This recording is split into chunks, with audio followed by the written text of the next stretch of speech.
El Señor les bendiga, amados hermanos. Reciban un saludo en el amor del Señor.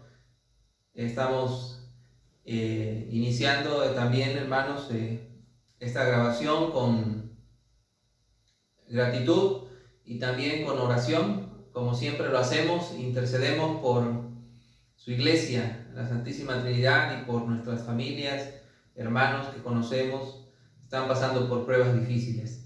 Pero ante todo, la alabanza, la gloria, la honra sea a nuestro Dios. Vamos a orar, inclinen su rostro.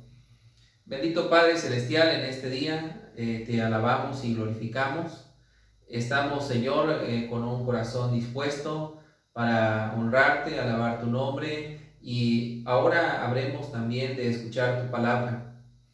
Dios, tu nombre sea glorificado, tu pueblo sea edificado en este día. Y agradecemos, Dios, la oportunidad que nos das nuevamente de estar con bien, con salud. Tú nos has guardado y nos has ayudado. Señor, si alguno de mis hermanos en este momento está pasando por enfermedad, por estas pruebas y tribulaciones de este tiempo, rogamos que tú seas con ellos. Rogamos, Dios, por las familias, rogamos, Dios, por hermanos, familiares que nos han pedido que oremos. Oramos especialmente por Adrián Paz Cruz, sobrino de nuestra hermana Emilia. Te pedimos, Señor, que tú lo fortalezcas, seas con él y su familia. Señor, oramos por el tesorero del presbiterio, nuestro hermano Esaú Álvarez Barrios. Oramos, Dios, que tú seas con ellos, en familias, y les fortalezcas, Dios, en estas pruebas. Han sido, Señor, diagnosticados con esta enfermedad, pero nosotros sabemos y confiamos que tú tienes el control. Oh Dios, los ponemos en tus manos. Ponemos en tus preciosas manos, Señor. Seguimos orando por nuestra hermana Miriam García Arroyo. Oramos, Dios, tu fortaleza, tú le sigas ayudando, Señor, como lo has hecho hasta ahora. Sé con ella y con su familia. Oramos por la vida del pastor. Oramos, Señor, porque tú seas con ellos. Bendícelos, Señor, en el nombre de Jesús. Oramos también, Dios, por los planes que hay, Dios, para el reinicio de actividades en el mes de septiembre, si las condiciones de salud y las indicaciones de nuestras autoridades así lo permiten, el volver a reunirnos con las medidas pertinentes. Señor, bendice cada familia, y que aún los que no podrán estar puedan recibir tu palabra y puedan llevar a cabo estos cultos en sus hogares. Te rogamos, Dios, por la paz y el consuelo en las familias del mundo. Hay tribulación, hay pruebas en países, allá en Medio Oriente hay situaciones muy difíciles, Señor, pero nosotros oramos porque sabemos y confiamos que tú cumplirás tus propósitos y tú permites las cosas por algo. Señor, estamos en tus manos. Aunque infernal parezca el mal, eres tú, Dios, soberano sobre todas las cosas. Gracias, Dios, porque nos has legado, nos has dado la gran bendición y privilegio de tener una Biblia. En este mes, Señor, nosotros estamos contentos, agradecidos que nos hayas permitido, Señor, el tener en nuestras manos una Biblia. Dios, porque tu palabra es viva, es eficaz. El cielo y la tierra pasarán, pero tu palabra no pasará. Tu palabra es eterna.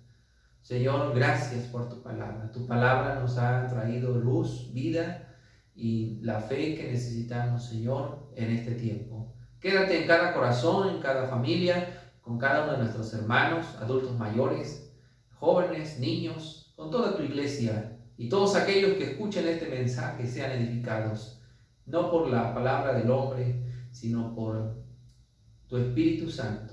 Y gracias, Dios, porque lo que hoy expondremos es un mensaje compartido para que cada uno de nosotros anunciemos las virtudes de aquel que nos llamó de las tinieblas a su luz admirable. A él sea la gloria en Cristo Jesús. Amén. Bien, hermanos, tengan sus Biblias abiertas en el Evangelio de Juan, en el capítulo 1. Agosto, mes de la Biblia. Invitamos a toda la iglesia y a todos los que se quieran unir a la lectura de la palabra del Señor, a la lectura de un libro de la Biblia. Les invitamos a leer el Evangelio de Juan. Tiene 21 capítulos, así que nos da bien tiempo este mes de leer un capítulo por día. Con motivo también del mes de la Biblia, el Evangelio de Juan tiene un mensaje muy particular para nosotros. En este día quisiéramos recordar también que como iglesia presbiteriana, como iglesia reformada, nosotros decimos y afirmamos que la Biblia es la palabra de Dios. Y también decimos que la Biblia es para nosotros la regla de fe y conducta. De fe y conducta, y esto significa que la Biblia, por ser regla o norma de nuestra fe, nos dice qué es lo que debemos creer en cuanto a Dios. La Biblia también, como norma de conducta, por ser nuestra norma de conducta, nos dice la forma en cómo nosotros como hijos de Dios, como creyentes en el Señor Jesucristo, debemos conducirnos en esta vida. La palabra de Dios es la autoridad sobre nosotros, y confesamos, y esta es la exposición de nuestros credos. Nosotros confesamos y creemos que la Biblia es nuestra regla de fe y de conducta. Y hoy vamos a pensar en por qué esto es así o por qué debiera ser así. Si para ti la Biblia todavía no tiene la última palabra, si para ti la Biblia todavía no es importante en tu vida, en tus decisiones, en tu familia, hoy compartimos 3 razones, entre muchas que existen, 3 razones por qué la Biblia es nuestra regla de fe y conducta. 3 razones por las que debemos creer y vivir la palabra de Dios. Y vamos a tener esta reflexión, esta meditación en el Evangelio de Juan, en el capítulo 1. Y especialmente en el versículo 1. Y les invitamos, hermanos, para que allá, con sus Biblias abiertas, podamos leer una vez más el versículo 1 del Evangelio de Juan, que dice así: en el principio era el Verbo, y el Verbo era con Dios, y el Verbo era Dios. En la Reina Valera 60, el título que trae al principio dice: el Verbo hecho carne. En el principio era el Verbo, y el Verbo era con Dios, y el Verbo era Dios. Lo primero que vamos a mencionar es que cuando leemos esta frase, en el principio, esta frase nos transporta a otra parte de la Biblia que también inicia así. Y estoy seguro que ustedes recuerdan al leer Juan capítulo 1, verso 1, en el principio. Ustedes pueden recordar fácilmente otro pasaje de la Escritura que también inicia así, en el principio. ¿Cuál sería ese pasaje, hermanos? ¿Cuál sería el pasaje que inicia como Juan? En el principio. Yo sé que algunos ya lo saben allá en sus hogares. Génesis 1:1, que también dice: en el principio. Así inicia la Biblia: en el principio creó Dios los cielos y la tierra. Y es interesante, hermanos, que el Evangelio de Juan inicie con la misma frase, inicie con las mismas palabras. El Evangelio de Juan inicia de esta manera y lo hace con toda intención, porque lo que nos va a decir Juan en este capítulo está relacionado con lo que encontramos allá en Génesis capítulo 1 y capítulo 2, que es el tema de la creación. Entonces recordamos cómo dice Génesis 1:1. ¿Cómo dice, hermano, Génesis 1:1? En el principio creó Dios los cielos y la tierra. Debes saber bien qué dice Génesis 1:1. No te vaya a pasar como aquel hombre al que se le preguntó que si leía la Biblia, y ese hombre contestó que sí. Y le preguntaron entonces, ¿tú sabes lo que dice Génesis 1:1? Y él contestó, es que todavía no llego hasta allá. Lea su Biblia, hermanos. Lea su Biblia. En el principio creó Dios los cielos y la tierra. Y Juan inicia con la misma palabra, con las mismas frases. En el principio era el verbo. En el principio era el verbo. Significa que hay un principio antes de ese principio. Antes de Génesis, antes de que Dios creara todas las cosas, existía algo.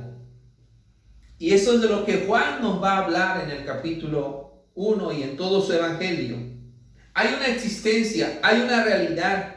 Y encontramos que Juan dice que antes que todo existiera, existía una palabra divina.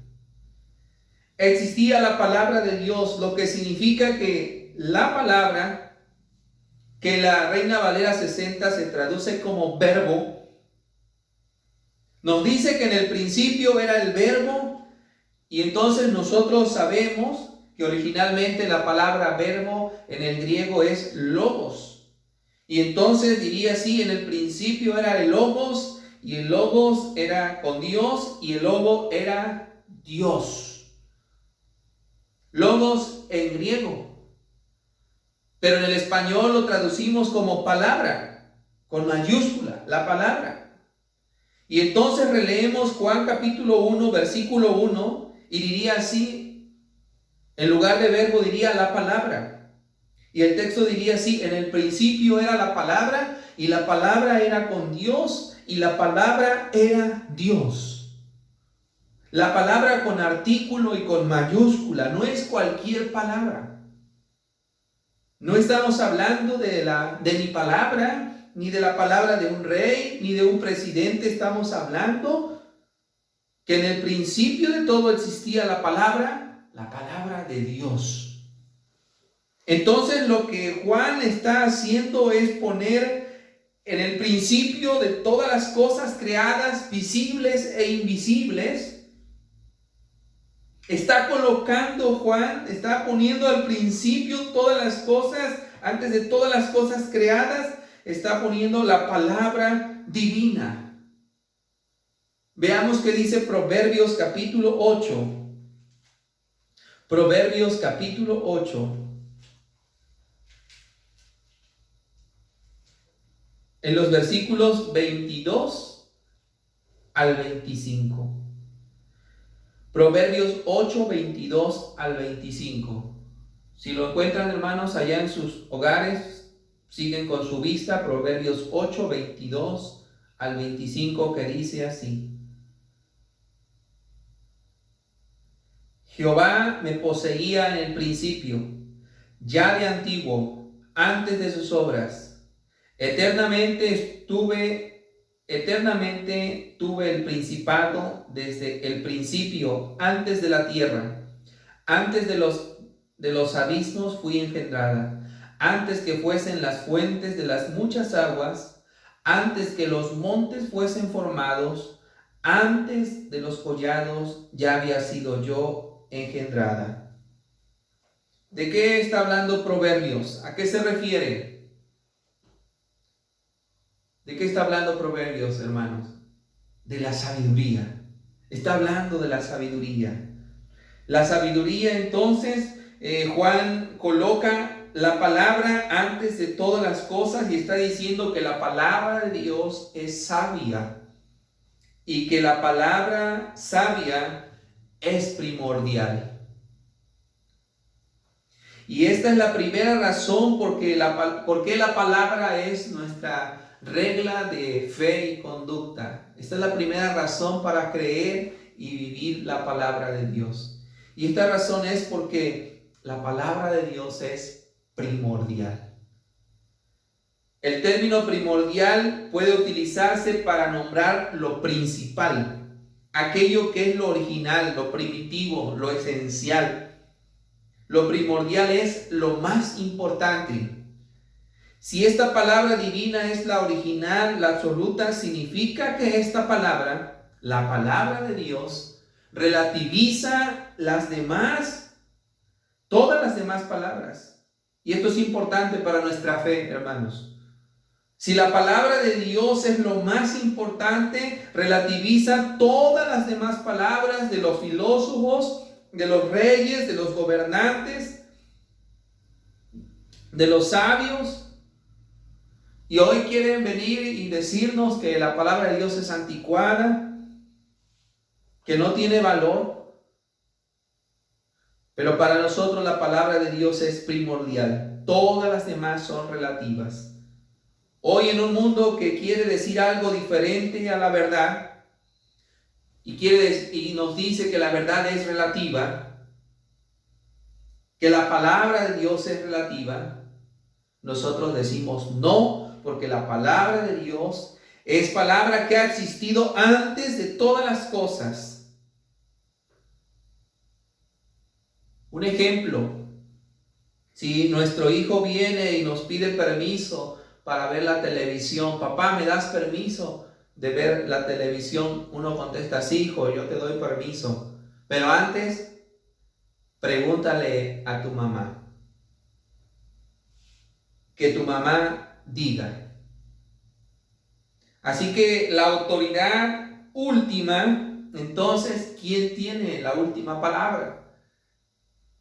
Para nosotros, la última palabra, la autoridad última es la palabra de Dios. Y todas las demás palabras son relativas. La palabra de Dios tiene autoridad sobre todas las demás. Y un tema por excelencia del Evangelio de Juan, regresando al Evangelio de Juan, el tema por excelencia del Evangelio de Juan y de este prólogo, es que va a enfatizar y va a convencer que esta palabra divina, que esta palabra absoluta, que es la palabra primordial, estaba con Dios y ahora se ha encarnado, ha tomado forma humana y lo ha hecho a través de ¿quién, hermanos? A través de Jesucristo. Y por eso Jesús se va a atrever a decirles a los sabios de su tiempo, Moisés os dijo, pero yo os digo. Oísteis que fue dicho, mas yo os digo.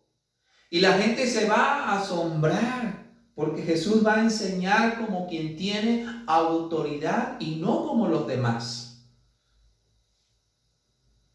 Haciendo su tesis, un joven intelectual, para hacer una afirmación, para darle peso a lo que está diciendo, ¿qué es lo que hace?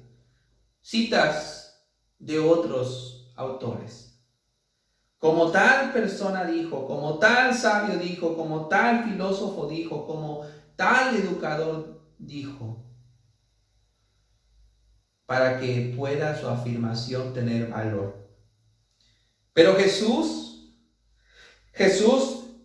dijo, oíste que Moisés dijo, pero yo os digo. Porque Jesús es la palabra encarnada de Dios y tiene autoridad sobre todas las demás palabras.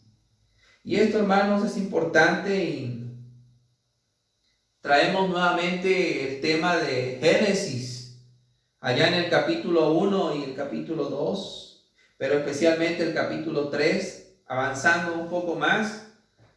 Allá en Génesis, el tema de Dios dio una palabra a Adán y a Eva y les dijo, mas del fruto del árbol que está en medio del huerto no podrás comer, porque el día que de él comas, ciertamente morirán. Esa es la palabra. Y cuando Adán y Eva escuchan la palabra, van a vivir, van a ser dichosos. Pero ¿qué sucedió, hermanos? Viene la serpiente y les da otra palabra. ¿Y qué hace Adán y Eva? Escuchan otra palabra. Y en el momento que Adán y Eva dejan de escuchar la palabra de Dios para oír otras voces, para atender a otras palabras, en ese momento experimentan la muerte. Y esto es cierto, hermanos. Cuando un hombre, cuando una mujer que hace a un lado la palabra de Dios, corre hacia su autodestrucción, porque la palabra de Dios es lo más importante. Aguas de hacer a un lado la palabra de Dios. Y avanzamos en el pensamiento de Juan en el capítulo 1, verso 1. Y dijimos que la traducción griega de verbo es logos. Y logos es un término que tiene dos funciones y dos dimensiones.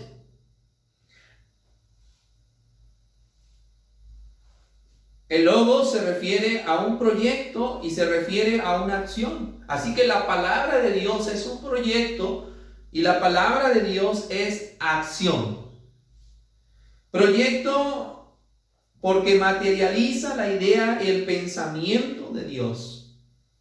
Acción porque por ella se materializan las cosas. Un proyecto es una idea, una cosa que se piensa hacer, para lo cual se establece un medio determinado, un conjunto de medios necesarios. A veces le preguntamos a alguien, ¿qué proyectos tienes para el futuro? Le preguntamos a nuestros hijos cuando los vemos inseguros, nos preocupan y les decimos, ¿cuál es tu proyecto de vida, hijo? Lo que estamos diciendo, le estamos preguntando, ¿cuáles son tus ideas? ¿Qué ideas tienes de lo que vas a hacer? Y a veces vamos más adelante, hermanos. Y un proyecto es también cuando ya toma forma, cuando lo escribimos, cuando lo plasmamos, lo materializamos. Y entonces alguien nos dice, necesito tu proyecto para mañana. Ah, qué difícil. En este sentido, la palabra de Dios es proyecto. Nos muestra la mente de Dios. Pero también a veces decimos proyecta esta piedra hacia adelante. O también tenemos otra frase, otra palabra, la palabra proyectil. Porque proyectar significa empujar hacia adelante, echar hacia adelante. Y la palabra de Dios es proyecto porque tiene un plan para nuestra vida. Y porque además la palabra de Dios nos empuja hacia adelante lo que Dios tiene en su mente para nosotros. Nuestra vida entonces no es el resultado de la explosión cósmica involuntaria. Nuestra vida no es resultado de la casualidad o de la fortuna. Nuestra vida, hermanos, es el resultado de un proyecto que se ha gestado en la mente de Dios. Y su palabra nos va a impulsar para que realicemos ese proyecto. Y esta es la segunda razón por la que la Biblia es nuestra regla de fe y práctica. Esta es la segunda razón por la que creemos y vivimos la palabra de Dios. Porque es la única que nos puede proyectar a vida eterna. Así que ya llevamos dos razones, hermanos. La primera porque la palabra de Dios es primordial. Pero la segunda razón es porque la palabra de Dios nos proyecta a vida eterna. Pero además la palabra de Dios es acción. Cuando vamos a la creación, vemos que el instrumento que utilizó Dios fue la palabra. Una y otra vez el texto dice, y dijo Dios, y fue hecho. Y dijo Dios, ¿verdad? Y dijo Dios, y dijo Dios, y fue hecho. Por tanto, la palabra de Dios crea. La palabra de Dios trae a la existencia. La palabra de Dios trae a la vida. Y por eso Juan dice, en él estaba la vida. Y así lo dice Deuteronomio, hermanos. Y Jesús también lo recordó en los evangelios. No solo de pan vivirá el hombre, sino de toda palabra que sale de la boca de Dios. Porque la palabra de Dios es vida, porque la palabra de Dios es acción, crea. Según Génesis, la palabra de Dios tiene un efecto. Y si leemos Génesis 1:1 y avanzamos al versículo 2, dice, en el principio creó Dios los cielos y la tierra. Pero también dice, y la tierra estaba desordenada y vacía, y las tinieblas cubrían la faz de los abismos. Génesis 1:2 nos dice que la tierra estaba desordenada y vacía y que las tinieblas, y en medio de ese caos y en medio de esa oscuridad aparece la palabra. Y lo primero que la palabra va a traer allá en Génesis capítulo 1, y dijo Dios en el versículo 3, y dijo Dios, sea la luz, y fue la luz. Y entonces encontramos todo un canto de la creación, y la palabra de Dios ordena el caos. Y la palabra de Dios ordena ese caos, la palabra de Dios ordena las cosas.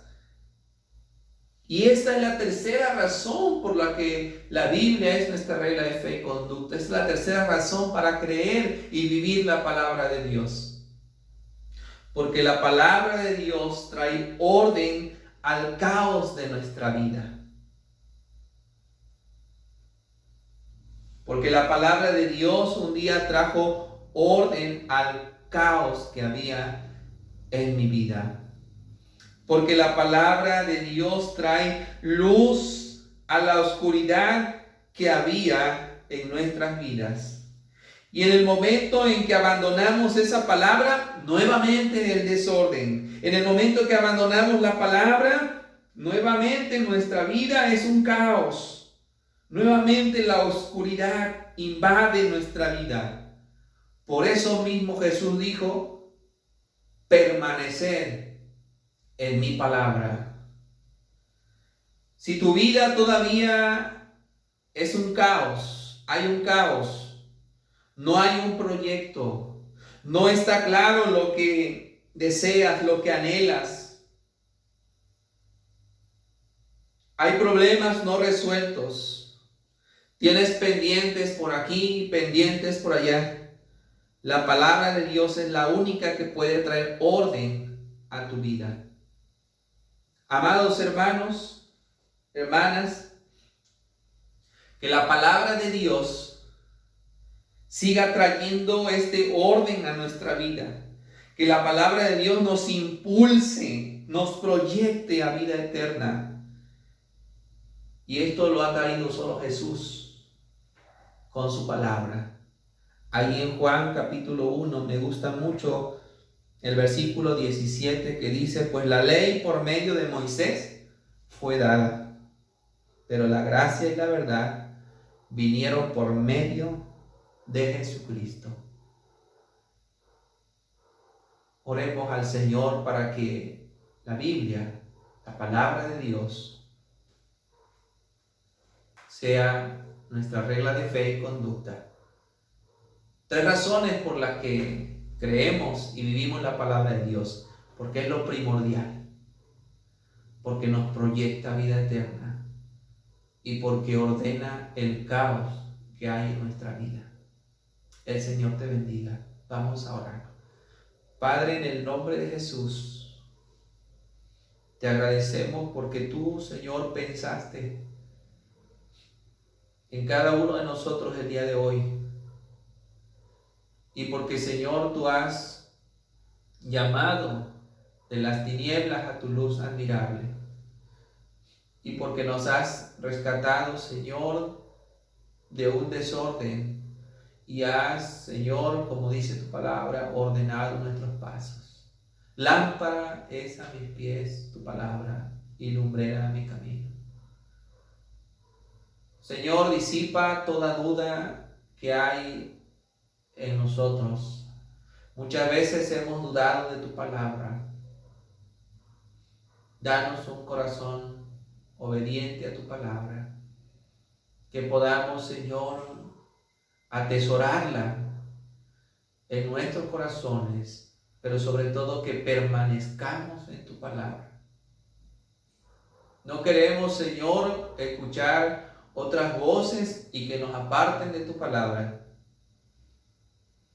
No queremos, Señor, estar sin rumbo, sin dirección. Tu palabra es la única que nos puede proyectar a vida eterna. No queremos ya más desorden y tinieblas en nuestra vida. Perdónanos, Señor, y ayúdanos, Padre. No dejes, Señor, que las tinieblas vuelvan a invadir nuestra vida. Sé con cada familia que escucha tu palabra, y si personas aún no han entregado su corazón, aún no han rendido sus vidas a ti, que este sea el momento oportuno. Porque tu palabra dice, si oyeres hoy su voz, no endurezcáis vuestros corazones. Bendice a cada uno con tu palabra, en el nombre de Jesús. Amén. Y ahora, mis amados hermanos, que la maravillosa gracia de nuestro Señor y Salvador Jesucristo, el amor incomparable de nuestro Padre Celestial, la comunión y dirección de su Espíritu Santo, sea con todos nosotros, con todo su pueblo, con todas nuestras familias, ahora y siempre. Amén.